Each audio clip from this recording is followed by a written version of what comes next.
నమస్కారం ప్రేక్షకులకు విజయదశమి శుభాకాంక్షలు ఈటీవీ న్యూస్ కి స్వాగతం ముందుగా ముఖ్యాంశాలు నవ్యాంధ్రలో నవశకానికి నాంది రాజధాని అమరావతి నిర్మాణానికి నేడు శంకుస్థాపన పునాది రాయి వేయనున్న ప్రధాని మోదీ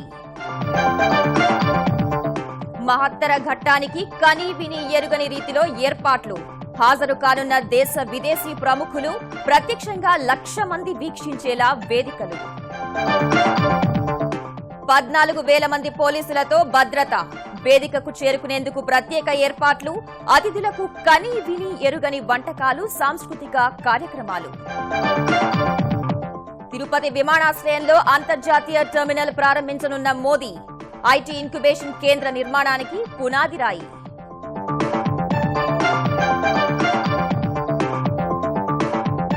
తెలంగాణలో 2 పడక గదుల ఇళ్ల నిర్మాణానికి నేడు శ్రీకారం నల్గొండ జిల్లాలో శంకుస్థాపన చేయనున్న ముఖ్యమంత్రి కేసీఆర్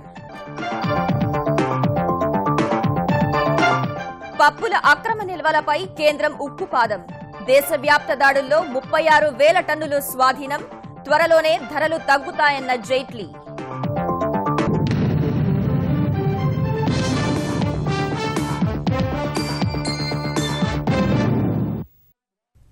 6 కోట్ల ఆంధ్రుల హృదయాల్లో ఆచంద్ర తారార్కం నిలిచిపోయే మహత్తర ఘట్టానికి సమయం ఆసన్నమైంది ఆధునిక ప్రపంచ నగరాలకు ధీటుగా నవ్యాంధ్ర రాజధాని నిర్మాణానికి మరికొద్ది గంటల్లో తొలి అడుగు పడనుంది దేశ విదేశాల నుంచి తరలివచ్చే అతిరథ మహారథుల సమక్షంలో ప్రధాని నరేంద్ర మోదీ చేతుల మీదుగా మధ్యాహ్నం 12:36 నుంచి 12:43 మధ్య ప్రజా రాజధాని అమరావతి నిర్మాణానికి పునాది రాయి పడనుంది రాజధాని నిర్మాణం దిగ్విజయంగా సాగాలనే సంకల్పంతో విజయదశమి రోజున శంకుస్థాపన చేసేందుకు ఆంధ్రప్రదేశ్ ప్రభుత్వం సన్నద్దమైంది గుంటూరు జిల్లాలోని కృష్ణానదీ తీరాన జరిగే ఈ అరుదైన ఘట్టం ప్రజల గుండెల్లో చిరస్థాయిగా నిలిచిపోయేలా ఘనమైన ఏర్పాట్లు చేసింది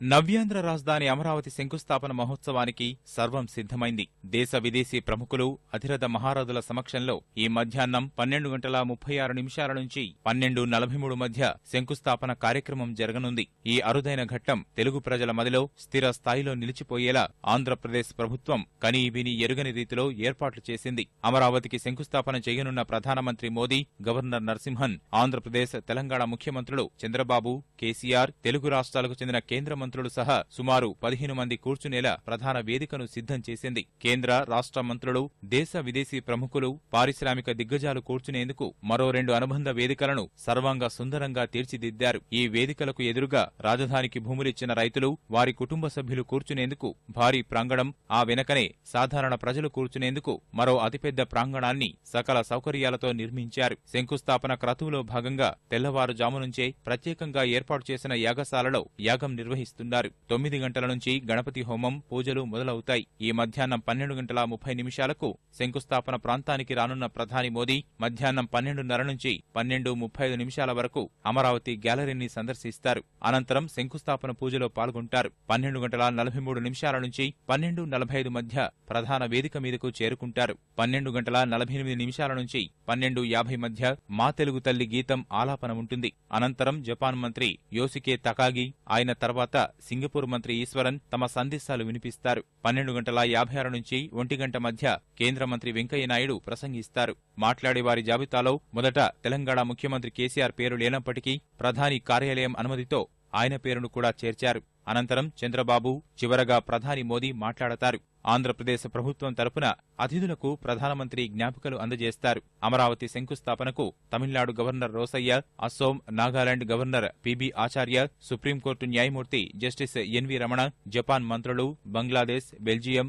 వెనిజులా బల్గేరియా బ్రిటన్ రువాండా రాయబారులు హాజరు కానున్నారు జపాన్ సింగపూర్ నుంచి 25 మంది పారిశ్రామికవేత్తలు మిత్సుబిషి భారత ప్రతినిధి వాల్మార్ట్ ఇండియా ఉపాధ్యక్షుడు జిఎంఆర్ సంస్థ chairman Granthi Mallikarjunarao Sumitomo corporation ప్రతినిధి వాండా గ్రూప్ అధినేత ఎస్ బ్యాంక్ హెచ్డీఎఫ్సీ బ్యాంకు ఉపాధ్యక్షులు, Apollo chairman C Pratap Reddy, Asian Paints, Lockheed Martin సంస్థ ప్రతినిధులు హాజరవుతారు. శంకుస్థాపన వేదిక వద్ద 25 సీసీ కెమెరాలతో గట్టి నిఘా పెడుతున్న పోలీసులు ప్రధాన వేదికకు 300 మీటర్ల దూరంలో పార్కింగ్ ఏర్పాటు చేశారు. అక్కడ 25 సీసీ కెమెరాలను అమర్చారు. పార్కింగ్ స్థలాల పర్యవేక్షణకు డీఐజీ స్థాయి అధికారి, ఎస్పీలను నియమించారు. కమాండ్ కంట్రోల్ రూమ్ ద్వారా సీసీ కెమెరాలు, టీవీల దృశ్యాలను పోలీసులు నిరంతరం పర్యవేక్షించనున్నారు. టీవీ ఛానళ్లలో వచ్చే వార్తలను కూడా ఎప్పటికప్పుడు గమనించి తదనుగుణంగా చర్యలు తీసుకోనున్నారు. కమాండ్ కంట్రోల్ రూంలో వైద్య ఆరోగ్య, రెవెన్యూ, ఇంజనీరింగ్, సాంకేతిక శాఖల సిబ్బందిని నియమించారు. శంకుస్థాపనకు వచ్చే రహదారులు సహా ప్రాంగణంలో ప్రత్యేక బలగాలతో పాటు మొత్తం 14,000 మంది పోలీసులను మోహరించారు. అమరావతి శంకుస్థాపన మహోత్సవంలో పాల్గొనే అతిరథ మహారథులు ఇప్పుడిప్పుడే రాజధాని ప్రాంతానికి చేరుకుంటున్నారు. ఇప్పటికే విజయవాడ చేరుకున్న అతిథులు వివిధ హోటళ్లలో బస చేయగా మరికొందరు నేరుగా కార్యక్రమానికి హాజరు కానున్నారు. అతిథులు రాజధానిలో అడుగుపెట్టినప్పటి నుంచి తిరిగి వెళ్లే వరకు వారికి అందించాల్సిన సేవల్లో ఎలాంటి లోటు లేకుండా ప్రభుత్వం అన్ని చర్యలు చేపట్టింది. అమరావతి శంకుస్థాపన కార్యక్రమానికి అతిథుల రాక మొదలైంది. జపాన్, సింగపూర్ ప్రతినిధులతో పాటు దేశ విదేశాల నుంచి వస్తున్న అతిథులను గన్నవరం విమానాశ్రయం నుంచి నేరుగా విజయవాడలోని హోటళ్లకు తరలించి విడిది ఏర్పాట్లు చేస్తున్నారు. విమానాశ్రయం నుంచి ప్రముఖులు హోటళ్లకు వచ్చేందుకు, సభస్థలికి వెళ్లేందుకు విలాసవంతమైన కార్లను సిద్ధం చేశారు. విజయవాడకు చెందిన కొందరు నేతలు వీఐపీల రాకపోకల కోసం ఉచితంగా కార్లు ఇచ్చేందుకు ముందుకొచ్చారు. స్థానిక ఎంపీ కేశినేని నాని 20 ఏసీ బస్సులను ప్రముఖుల కోసం అందుబాటులో ఉంచారు. దేశ విదేశీ అతిథుల రాకతో గన్నవరం విమానాశ్రయం రద్దీగా మారింది. ఇవాళ ఒక్కరోజే వివిధ విమానయాన సంస్థలు 100 సర్వీసులు నడుపుతున్నాయి. రద్దీని తట్టుకోలేక వచ్చిన విమానం వచ్చినట్లుగా వెనక్కి తిప్పి పంపుతున్నారు. మరోవైపు అమరావతి శంకుస్థాపనకు వచ్చే ప్రముఖులకు ఆతిథ్యం ఇచ్చేందుకు విజయవాడలోని హోటళ్లలో 1000కి పైగా గదులను తీసుకున్నారు. ఇతర రాష్ట్రాల గవర్నర్లు, ముఖ్యమంత్రులు, కేంద్ర మంత్రులకు తాజ్ గేట్వే హోటల్లో బస ఏర్పాటు చేశారు. సింగపూర్, మలేషియా మంత్రులు, విదేశీ రాయబారులకు కూడా ఇక్కడే గదులు సిద్ధం చేశారు. తాజ్ గేట్వే హోటల్లోని 108 గదుల్లో 80 గదుల్ని ప్రముఖులకు కేటాయించారు. మురళీ ఫార్చ్యూన్ హోటల్లో 60, డీవీ మేనర్ హోటల్లో 80 గదులు కేటాయించారు. దేశంలోని ఇతర ప్రాంతాల నుంచి వచ్చే అతిథులు, హైదరాబాద్ నుంచి వచ్చే ఉన్నతాధికారులు, కళాకారుల కోసం సాధారణ హోటల్లో 850 ఏసీ గదులు తీసుకున్నారు. మరోవైపు ఆంధ్రులకు నూతన రాజధాని నిర్మించడంలో చంద్రబాబు సర్కార్ చేస్తున్న కృషిని పలువురు ప్రముఖులు అభినందిస్తున్నారు. రాజధాని శంకుస్థాపనను ఆంధ్రప్రదేశ్ సమగ్రాభివృద్ధికి బాటలు పడే శుభతరుణంగా తమిళనాడు గవర్నర్ రోసయ్య అభివర్ణించారు. ప్రభుత్వం చేపడుతున్న అభివృద్ధి, సంక్షేమ పథకాలకు యువత అండగా నిలవాలని కోరారు. రాజధాని కోసం భూములిచ్చిన రైతుల త్యాగాన్ని సుప్రీంకోర్టు న్యాయమూర్తి జస్టిస్ ఎన్వీ రమణ ప్రశంసించారు. అమరావతితో తనకున్న అనుబంధాన్ని ఈ సందర్భంగా ఆయన గుర్తు చేసుకున్నారు. అమరావతి అనగానే నాకు ఆ రోజులు దాదాపు 6 సంవత్సరాల పైగా అక్కడ ఉన్నాను. ఆ రోజులు గుర్తుకొస్తాయి. అమరావతి వాస్తవానికి మా ఊరికి చాలా దగ్గర. మేము కృష్ణానదిని పడవలో దాటి నడుచుకుంటా వచ్చి అమరావతి కాలేజీలో ఉండి చదువుకునేవాళ్ళం. నా తదుపరి జీవన విధానానికి ఆ చదువు, ఆ వాతావరణం ఎంతో సహకరించింది. రాజధాని నిర్మాణానికి ఆంధ్రప్రదేశ్ ప్రభుత్వం చేస్తున్న కృషిని పలు రాష్ట్ర ప్రభుత్వాలు అభినందిస్తున్నాయి. శంకుస్థాపన మహోత్సవాన్ని ప్రత్యక్షంగా వీక్షించేందుకు ఆంధ్రప్రదేశ్ ప్రజలు పెద్ద ఎత్తున అమరావతికి పయనమయ్యారు. ప్రజా రాజధానిని కనులారా చూసేందుకు వీలుగా ఇప్పటికే వేలాది బస్సులు, ఇతర వాహనాలు అమరావతికి బయలుదేరాయి.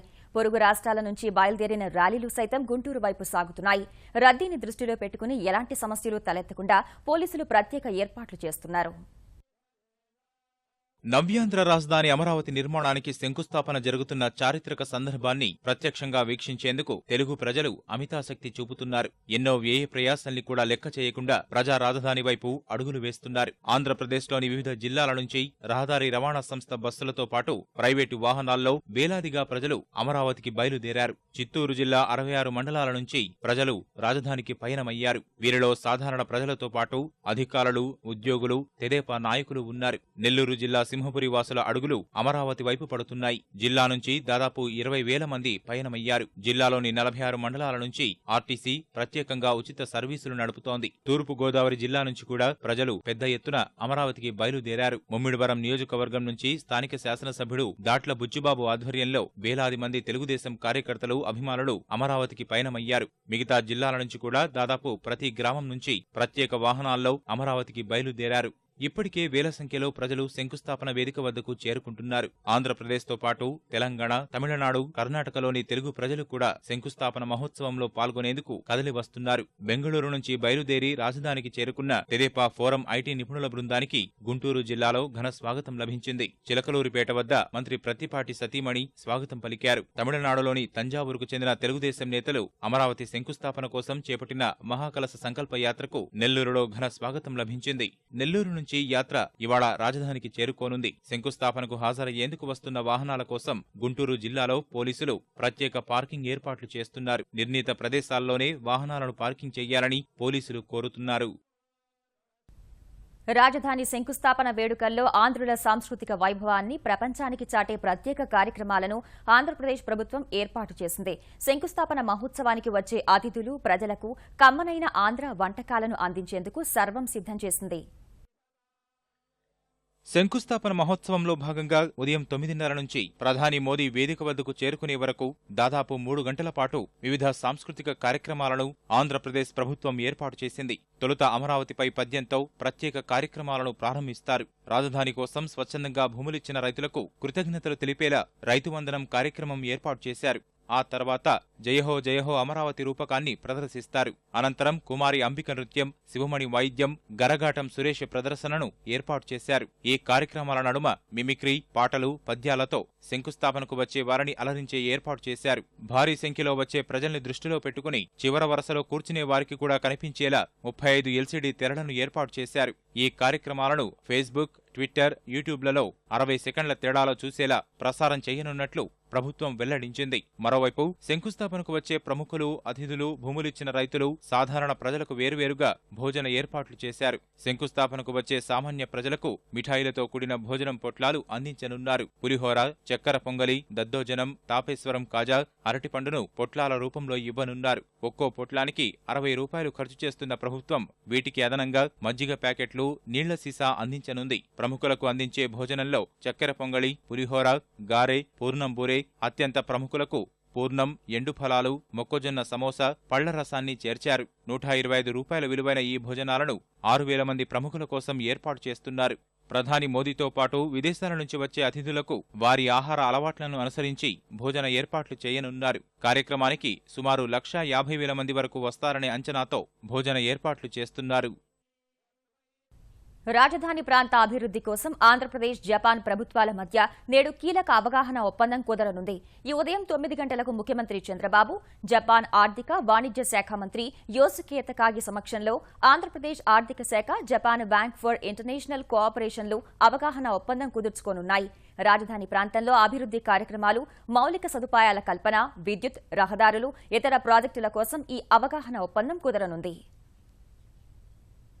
అమరావతి శంకుస్థాపన తర్వాత తిరుపతి వెళ్లనున్న ప్రధాని మోదీ రేణిగుంట విమానాశ్రయంలో నూతనంగా నిర్మించిన అంతర్జాతీయ టెర్మినల్ను ప్రారంభిస్తారు. మధ్యాహ్నం 3:45 ఈ కార్యక్రమం ముగిసిన తర్వాత అక్కడికి సమీపంలోనే మైక్రోమాక్స్, సెల్కాన్, లావా మొబైల్ సంస్థలు ఏర్పాటు చేస్తున్న తయారీ యూనిట్లకు సంబంధించిన ఐటీ ఇంక్యుబేషన్ కేంద్రానికి శంకుస్థాపన చేస్తారు. అనంతరం తిరుమల చేరుకోనున్న మోదీ ప్రధానిగా బాధ్యతలు చేపట్టిన తర్వాత మొదటిసారి శ్రీవారిని దర్శించుకుంటారు. సాయంత్రం 5:15 స్వామివారిని దర్శించుకున్న తర్వాత రేణిగుంట విమానాశ్రయం నుంచి నేరుగా ఢిల్లీ బయలుదేరి వెళ్తారు. ప్రధాని రాక సందర్భంగా తిరుపతి, తిరుమలలో భద్రతను కట్టుదిట్టం చేశారు. పేదవాడి సొంతింటి కలను నెరవేర్చేందుకు ప్రతిష్టాత్మకంగా చేపట్టిన 2 పడక గదుల ఇళ్ల నిర్మాణానికి తెలంగాణ ప్రభుత్వం నేడు శ్రీకారం చుట్టనుంది. నల్గొండ జిల్లా సూర్యాపేటలో ఇళ్ల నిర్మాణానికి ముఖ్యమంత్రి కేసీఆర్ శంకుస్థాపన చేసి పథకాన్ని ప్రారంభించనున్నారు. లబ్దిదారుల ఎంపిక సహా నిర్మాణాన్ని పూర్తి పారదర్శకంగా చేపట్టేందుకు ఇప్పటికే చర్యలు చేపట్టిన తెలంగాణ ప్రభుత్వం ఇళ్ల నిర్మాణాన్ని 6 నెలల్లో పూర్తి చేయాలని సంకల్పించింది. తెలంగాణ ప్రభుత్వం అత్యంత ప్రతిష్టాత్మకంగా చేపట్టిన 2 పడక గదుల ఇళ్ల నిర్మాణ పథకానికి ముఖ్యమంత్రి కేసీఆర్ ఇవాళ శ్రీకారం చుట్టనున్నారు. నల్గొండ జిల్లా సూర్యాపేటలోని గొల్ల బజారులో ఇళ్ల నిర్మాణానికి శంకుస్థాపన చేయనున్న ఆయన ఇందుకోసం ఇప్పటికే సూర్యాపేట చేరుకున్నారు. రాత్రి మంత్రి జగదీష్ రెడ్డి నివాసంలో బస చేసిన కేసీఆర్ ఈ ఉదయం అమరావతి శంకుస్థాపనకు వెళ్లి తిరిగొచ్చిన తర్వాత 2 పడక గదుల ఇళ్ల నిర్మాణానికి శంకుస్థాపన చేస్తారు. చివ్వెంల మండలం గుంపుల తిరుమలగిరి, పెన్పహాడ్, సూర్యాపేట పట్టణంలోని ఇంద్రమ్మ కాలనీ, గొల్ల బజారులో ఇళ్ల నిర్మాణాల శిలాఫలకాలను ఆవిష్కరిస్తారు. అనంతరం స్థానిక ప్రజలతో ఏర్పాటు చేసిన బహిరంగ సభలో ప్రసంగిస్తారు. సాయంత్రం దత్తత గ్రామమైన మెదక్ జిల్లా ఎర్రవెల్లికి చేరుకుని దసరా వేడుకల్లో పాల్గొనున్న ముఖ్యమంత్రి అక్కడ కూడా 2 పడక గదుల ఇళ్ల నిర్మాణానికి శంకుస్థాపన చేస్తారు. మరో దత్తత గ్రామం నర్సన్నపేటలోనూ ఇళ్ల నిర్మాణానికి పునాదిరాయి వేయనున్నారు. తొలి ఏడాది రాష్ట్ర వ్యాప్తంగా 60,000 ఇళ్లను నిర్మించాలని తెలంగాణ ప్రభుత్వం సంకల్పించగా ఈ మేరకు మిగతా జిల్లాల్లో మంత్రులు, ఎంపీలు, ఎమ్మెల్యేలు శంకుస్థాపన కార్యక్రమాల్లో పాల్గొననున్నారు. 60,000 ఇళ్లలో 36,000 గ్రామీణ ప్రాంతాల్లోనూ 24,000 పట్టణ ప్రాంతాల్లో నిర్మిస్తారు. నియోజకవర్గానికి 400 చొప్పున ఇళ్ల మంజూరు బాధ్యతను మంత్రులు, శాసనసభ్యులకు అప్పగించిన ప్రభుత్వం ముఖ్యమంత్రికి ప్రత్యేక కోటాలో 12,000 ఇళ్లు ఉంటాయని పేర్కొంది. గ్రామాల్లో విడిగాను, పట్టణాలు, నగరాల్లో అంతస్తులతో కూడిన ఇళ్లను నిర్మించి ఇస్తారు. ఒక్కో ఇంటిని 560 చదరపు అడుగుల విస్తీర్ణంలో నిర్మిస్తారు. ఒక్కో ఇంటి నిర్మాణం కోసం గ్రామీణ ప్రాంతాల్లో 5,04,000, పట్టణ ప్రాంతాల్లో 5,30,000 రూపాయలు ఖర్చు చేస్తారు. మొదటి ఏడాది అనుభవాలతో రెండో ఏడాది నుంచి విస్తృత స్థాయిలో గృహ నిర్మాణం చేపట్టాలని ప్రభుత్వం భావిస్తోంది. సికింద్రాబాద్ ఐడీహెచ్ కాలనీలో ఇప్పటికే నిర్మించిన ఇళ్ల ప్రారంభోత్సవ కార్యక్రమం మాత్రం వాయిదా పడింది. ముఖ్యమంత్రి కేసీఆర్ అమరావతి శంకుస్థాపనకు వెళుతున్నందున ప్రారంభోత్సవాన్ని దీపావళి రోజు చేయాలని ప్రభుత్వం భావిస్తోంది. శ్రీ లక్ష్మీ నరసింహస్వామి కొలువైయున్న యాదగిరిగుట్ట విస్తరణ పనులకు తెలంగాణ ప్రభుత్వం నేడు శ్రీకారం చుట్టనుంది. ఇప్పటికే నిర్ణయించిన ముహూర్తం మేరకు ఈ ఉదయం 10:50 నుంచి 11 గంటల మధ్య విస్తరణ పనులకు ఆది పూజలు నిర్వహించనున్నారు. కొండపై దేవాలయ సన్నిధిలోని బ్రహ్మోత్సవ కళ్యాణ మండపం వద్ద పనులకు సంబంధించిన శంకుస్థాపన పలకం ఏర్పాటు చేసినట్లు ఆలయ అభివృద్ది ప్రాధికార సంస్థ తెలిపింది. విస్తరణ పనులను దక్షిణ దిశ నుంచి ప్రారంభించనున్నట్టు వివరించింది.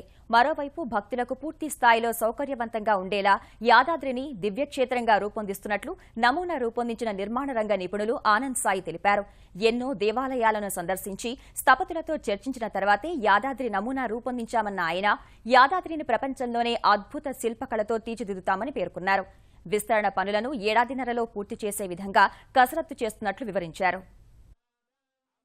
This is the one of the best design ever నాకు హిస్టరీలో చెప్పొచ్చండి. ఎందుకంటే ఈ 14.5 acresలో ఎంత బాగా చేయాలి, ఎంత అంటే ఇట్స్ నాట్ అంత ఈజీ కాదండి. ఒక టెంపుల్ కన్స్ట్రక్షన్ ఎంత ఇంపార్టెంటో ఆ క్యూ మేనేజ్మెంట్, మిగతావన్నీ వాళ్ళ సెక్యూరిటీ అన్నీ మేము ప్లాన్ చేస్తూ వాళ్ళతో డిస్కషన్ చేసిన తర్వాతనే ఇప్పుడు మేము పనులు స్టార్ట్ చేస్తున్నాం. ఇలవైకుంఠం తిరుమలలో నవరాత్రి బ్రహ్మోత్సవాలు ముగింపు దశకు చేరుకున్నాయి. ఉత్సవాల్లో భాగంగా రాత్రి వాహన సేవల్లో చివరిదైన అశ్వవాహనంపై విహరించిన శ్రీవారు భక్తులకు అభయ ప్రదానం చేశారు. విశేష తిరువాభరణాలతో కల్కి అవతారంలో అలంకృతులైన మలయప్ప స్వామి భక్తులను అనుగ్రహించారు. అశ్వవాహనంతో వాహన సేవలు ముగియగా ఈ ఉదయం చక్రస్నానం కార్యక్రమం వైభవంగా జరుగుతోంది. అనంతరం నవరాత్రి బ్రహ్మోత్సవాలు పరిసమాప్తమవుతాయి. చక్రమా హరిచక్రమా వక్రమైన ధనుజుల వక్కలించవో చక్రమా హరిచక్రమా వక్రమైన ధనుజుల వక్కలించవో చక్రమా హరిచక్రమా. తెలుగు రాష్ట్రాల్లో దసరా శరన్నవరాత్రి ఉత్సవాలు ముగింపు దశకు చేరుకున్నాయి. బెజవాడ ఇంద్రకీలాద్రిపై అమ్మవారు చివరి రోజు శ్రీ రాజరాజేశ్వరి దేవిగా భక్తులకు దర్శనమిస్తున్నారు. 2 రాష్ట్రాల నుంచి పెద్ద సంఖ్యలో భక్తులు తరలివచ్చి అమ్మవారిని దర్శించుకుంటున్నారు. ఉత్సవాల్లో తుది ఘట్టమైన తెప్పోత్సవం సాయంత్రం దుర్గాఘాట్లో జరగనుండగా అధికారులు అమ్మవారికి హంస వాహనాన్ని సిద్ధం చేశారు. శ్రీశైలంలో శరన్నవరాత్రి ఉత్సవాల్లో భాగంగా బ్రహ్మరాంబికాదేవి మల్లికార్జున స్వామికి ఆంధ్రప్రదేశ్ ప్రభుత్వం తరపున దేవాదాయ శాఖ మంత్రి మాణిక్యాలరావు పట్టువస్త్రాలు సమర్పించారు. మరోవైపు తెలంగాణలోని ఏకైక శక్తిపీఠమైన మహబూబ్ నగర్ అలంపూర్ జోగులాంబ అమ్మవారికి శరన్నవరాత్రుల సందర్భంగా ఆంధ్రప్రదేశ్ ప్రభుత్వం తరపున కర్నూలు జిల్లా కలెక్టర్ విజయ్ మోహన్ పట్టువస్త్రాలు సమర్పించారు. దేశవ్యాప్తంగా చుక్కలనంటిన కందిపప్పు ధరలకు కళ్లం వేసేందుకు కేంద్ర ప్రభుత్వం చర్యలు వేగవంతం చేసింది. కందిపప్పు కొరతను నివారించేందుకు ఇప్పటికే విదేశాల నుంచి 5,000 టన్నులను దిగుమతి చేసుకోవడం సహా రాష్ట్రాల్లో అక్రమంగా నిల్వ చేస్తున్న వ్యాపారులపై దాడుల్ని ముమ్మరం చేసింది. గత వారం రోజులుగా వివిధ రాష్ట్రాల్లో జరుగుతున్న విజిలెన్స్ దాడుల్లో దాదాపు 36,000 టన్నుల కందిపప్పును అధికారులు స్వాధీనం చేసుకున్నారు. ఇందులో ఒక మహారాష్ట్రలోనే 23,000 టన్నులు స్వాధీనం చేసుకోగా ఛత్తీస్గఢ్లో 4,500, తెలంగాణలో 2,500, మధ్యప్రదేశ్లో 2,200 టన్నులను అక్రమంగా నిల్వ చేసినట్టు తేలింది. కందిపప్పు ధరల నియంత్రణకు రాష్ట్రాలు మరింత చొరవ తీసుకోవాలని కోరిన కేంద్ర ఆర్థిక మంత్రి అరుణ్ జైట్లీ త్వరలో మరో 3,000 టన్నుల పప్పును దిగుమతి చేసుకుంటామన్నారు. పెద్ద ఎత్తున స్వాధీనం చేసుకున్న కందిపప్పు 2-3 రోజుల్లో మార్కెట్లోకి అందుబాటులోకి రానున్నందున ధరలు దిగొస్తాయని విశ్వాసం వ్యక్తం చేశారు. ఈటీవీ న్యూస్ సమాప్తం. నమస్కారం.